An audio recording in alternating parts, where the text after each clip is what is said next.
Welcome to Flyp Academy. In this video we're going to delve into our video on the theme of love in Romeo and Juliet. This is a very common question in the GCSE exam, so it's crucial to develop a really solid preparatory essay plan. We're going to structure this essay quite simply, with all the key points you need for the following question. Let's look at a sample question. How does Shakespeare present love in Romeo and Juliet? In your introduction, you may briefly touch on the following points that we'll be covering this video. Erotic and passionate love, otherwise known as eros, is the aspect of love most commonly associated with the story of Romeo and Juliet. Another aspect of love in the play is unrequited love, together with the archetype of Petrarchan lovers. Courtly love represents the traditional and historically accurate ideal of love. As always, don't spend more than a sentence or two on each point, and make sure you're using literary devices that connect the points together. Given these points, we could conclude our introduction with a statement such as the following. Love is perhaps the defining theme of Romeo and Juliet, and accordingly Shakespeare examines the concept of just romantic love alone through a variety of lenses. From the archetype of Petrarchan lovers and eros, to courtly love, shrouded in tradition, Shakespeare demonstrates that love is versatile, and at times, contradictory. This statement sets the frame of the essay and the points you will later delve into. Now let's look at some of the stronger arguments you can make, alongside their relevant quotes and analysis. First, we ought to consider erotic and passionate love, otherwise known as eros, which is the aspect of love most commonly associated with the story of Romeo and Juliet. Take a look at the following quote from Act 2, Scene 6. Friar Lawrence talks of loving moderately here, to live a long life of stability. However, as we are already aware, the love between Romeo and Juliet is explosive, passionate, and anything but moderate. By this we know that their love is in the form of eros, which means erotic love. The word violence appears twice in the line "These violent delights have violent ends," which has a powerful impact in poetry, especially in such a small sentence. The phrase also reveals the essence of the play's meaning: star-crossed lovers, with a violent and passionate love, come to a violent end. In this drama, love is extreme, and thus violence infuses the whole narrative. The prologue that starts the play alludes to both ideas, which are both acted out through the text and are only reconciled when both characters die. It is the true conclusion that passionate love should bring about violence, which should in turn cause love again, since their deaths end generations of hatred and bloodshed that have afflicted the two families and the whole town. Eros, or erotic love, is associated with passion, heat, and to an extent violence, given the degree and strength to which it is felt.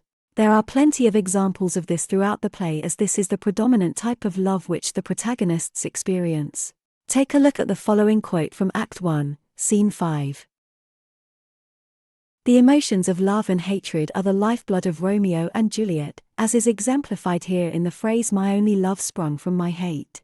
Everything that happens appears to be the result of one or both of these two forces, and Shakespeare regularly juxtaposes them. Here's much to do with love, but more with hatred, and my only love grew from my only hate.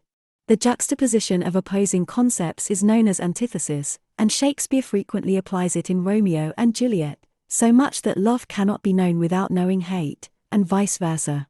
In each of his plays, the collision of opposing ideas creates the dramatic spark that brings the play to life. And the fiery passion of eros being constantly positioned near to hate is an example of this. The next important point you should be prepared to discuss in your essay is another aspect of love in the play, which is unrequited love. This is paired with the archetype of Petrarchan lovers, which is someone whose eternal love for another person is not reciprocated. The target of a Petrarchan lover's devotion is sometimes ignorant that they are the object of adoration, as is first the case with Romeo and Juliet, before she professes her affections in return. Take a look at the following quote from Act 1, Scene 1. The phrase Petrarchan lover is derived from Petrarchus' sonnets, in which the narrator laments for a sweetheart who would never return his feelings of love, and this soliloquy delivered by Romeo is in this style. Romeo falls in love with Rosaline, a fair maid who refuses to give him her attention. Romeo spends a lot of time lamenting that love is hatred, right is left, and up is down, since he is in love and not being loved back, and he is not sure what to think or do. In Romeo and Juliet, Shakespeare's finest example of unrequited love is the case of Romeo and Rosaline, and he presents it as destabilizing to the psyche. When Romeo says "for beauty starved with her severity cuts beauty off from all posterity," it means that Rosaline has sworn to live chastely and that her beauty has starved all affection, and that she will not have any beautiful children.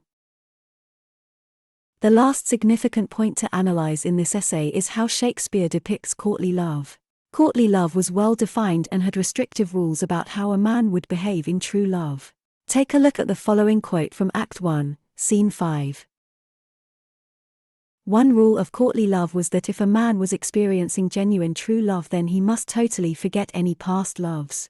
This speech by Romeo is consistent with that principle, as he exclaims, "Did my heart love till now?" which is a rhetorical question he asks himself to show that the sentiments he has for Juliet cannot be competed with. The quotation above uses metaphorical imagery to convey Romeo's fickle temperament, as well as the character of a courtly lover and the influence true love has upon a man's perspective of his own life. Courtly love incorporates ideas such as love at first sight, which is consistent here because Romeo makes these remarks after very briefly having seen Juliet for the first time, and not knowing if his affection is reciprocated. Now that we have covered the key points about how Shakespeare presents the concept of love, you should also be aware that you need to mention some contextual points to achieve the highest possible grade. Although you don't want to include the following analysis as a paragraph or argument by itself, consider how these contextual points and other ideas may be embedded within your written essay.